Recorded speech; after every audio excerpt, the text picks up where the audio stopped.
Hello guys, welcome to my channel. তো আজকে আমরা কথা বলবো আমাদের বাংলার যেসব অ্যাক্টররা আছে বা সুপারস্টাররা আছে তারা এক একটা সিনেমার জন্য কত টাকা করে চার্জ করে থাকে। আমি এই লিস্টের মধ্যে 10 জনের নাম রেখেছি যারা রিসেন্ট টাইমসে কাজ করছে বাংলা সিনেমাতে। কিছু রিপোর্টস ঘাটাঘাটি করে আমি যেটা জানতে পেরেছি আমি সেটাই বলবো। তো এই লিস্টের 10 নম্বরে আছে হচ্ছে বিক্রম চ্যাটার্জি, যার রিসেন্ট হিট হচ্ছে পারিয়া। সে রিপোর্টস অনুযায়ী এক একটা সিনেমার জন্য 10 থেকে 15 লাখ টাকা চার্জ করে থাকে। সে খুব ভালো একজন অভিনেতা, তো এটা তার জন্য যথাযথ।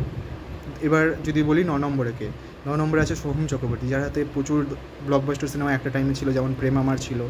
সেই টাইমে আরও বিভিন্ন ধরনের সিনেমা সে করেছে, জানেমান করেছে, যেটা সুপারহিট হয়েছিল। তো রিপোর্টস অনুযায়ী সে এক একটা সিনেমার জন্য 30 থেকে 40 লাখ টাকা চার্জ করে থাকে। ওকে, যেটা ধরতে গেলে একটা ভালো ধরনের চার্জ, মানে বাংলার অ্যাক্টর হিসাবে। এবার এই নম্বরের লিস্টে যদি 7 নম্বরে 8 নম্বরে আসি, তাহলে সেই নম্বরে আছে যিশু সেনগুপ্ত। যিশু সেনগুপ্তকে মোটামুটি সবাই চেনে, কারণ সে এখন বলিউড, সাউথ, তারপরে আরও বিভিন্ন ইন্ডাস্ট্রিতে গিয়ে কাজ করতে। তার রিসেন্ট হিটের মধ্যে তার সিনেমা রয়েছে হচ্ছে দশম অবতার। তো রিপোর্টস অনুযায়ী সে পার একটা সিনেমার জন্য 20 থেকে 30 লাখ টাকা চার্জ করে থাকে, এটা রিপোর্টস বলছে। আমার মনে হয় এর থেকেও বেশি চার্জ করে থাকে, বাট রিপোর্টস এটাই বলছে। আচ্ছা, এইবার যদি 7 নম্বরে যাই, 7 নম্বরে আছে হচ্ছে অঙ্কুশ হাজরা। তার রিসেন্ট সিনেমা বেরিয়েছে হচ্ছে মির্জা, যেটা আমার মনে হয় সুপারহিট হবে। তার আগের ফিল্মোগ্রাফিতে যদি আমরা দেখি, তার ব্লকবাস্টার বলতে আছে আমি শুধু চেয়েছি তোমায় আছে, দেন রোমিও ভার্সেস জুলিয়েট আছে, খিলাড়ি একটু ভালো বিজনেস করেছে। তো রিপোর্টস অনুযায়ী অঙ্কুশ হাজরা একটা মুভির জন্য 50 থেকে 60 লাখ টাকা চার্জ করে থাকে, যেটা একটা হিউজ অ্যামাউন্ট বাংলা ইন্ডাস্ট্রি হিসেবে। তো আমার মনে হয় এই অ্যামাউন্টটা তার জন্য যথাযথ। তো ডেফিনেটলি ভালো অ্যাক্টর, তাই ভালো একটা চার্জ পেয়ে থাকে। এবার এই লিস্টে যদি আমি 6 নম্বরে যাই, তো 6 নম্বরে আছে হচ্ছে আবির চ্যাটার্জি, যাকে মোটামুটি বাংলার সবাই চেনে। তাকে চকলেট বয় হিসেবে তার একটা আলাদা ভ্যালু আছে। তার রিসেন্ট হিট হচ্ছে দুর্গেশ্বরের গুপ্তধন।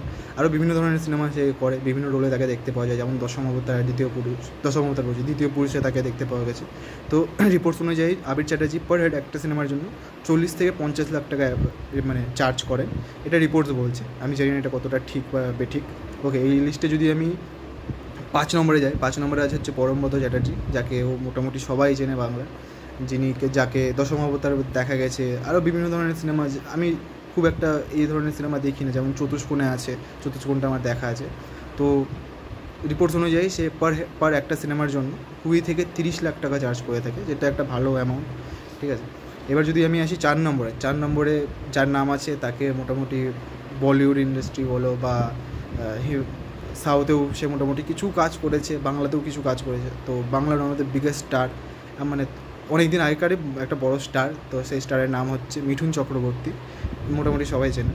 তো রিপোর্টস অনুযায়ী সে প্রতিটা সিনেমার জন্য 70 থেকে 75 লাখ চার্জ করে থাকে, এটা রিপোর্টস বলছে। আমার মনে হয় তিনি আরও বেশি চার্জ করে থাকেন, বাট যেহেতু রিপোর্টসে দেখানো হচ্ছে আমি সেটাই বলছি। এবার এই লিস্টে যদি আমি আসি 3 নম্বরে, তাহলে এনাকেও মোটামুটি বাংলা সবাই চেনে, এনাকে মিস্টার ইন্ডাস্ট্রি বলা হয়।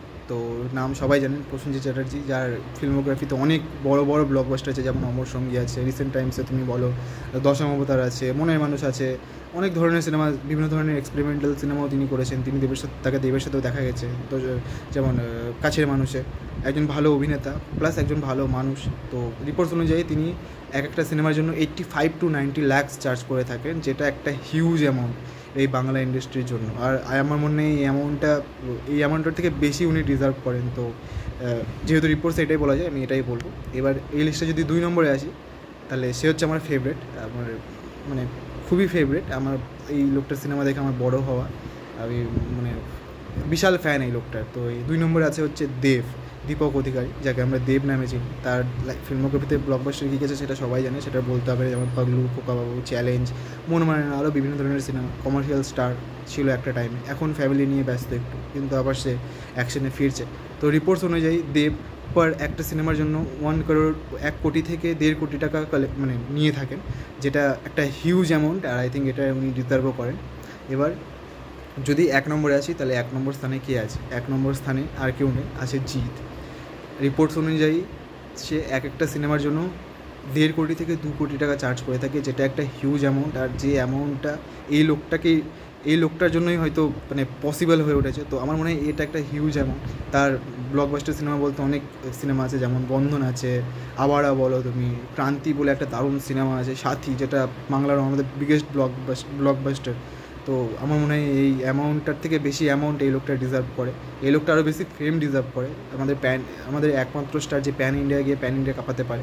তো জিৎ এক একটা সিনেমার জন্য 1.5 কোটি থেকে 2 কোটি টাকা মানে নিয়ে থাকেন। তো এই ছিল আজকের ভিডিও। যদি ভালো লেগে থাকে লাইক, শেয়ার অ্যান্ড সাবস্ক্রাইব।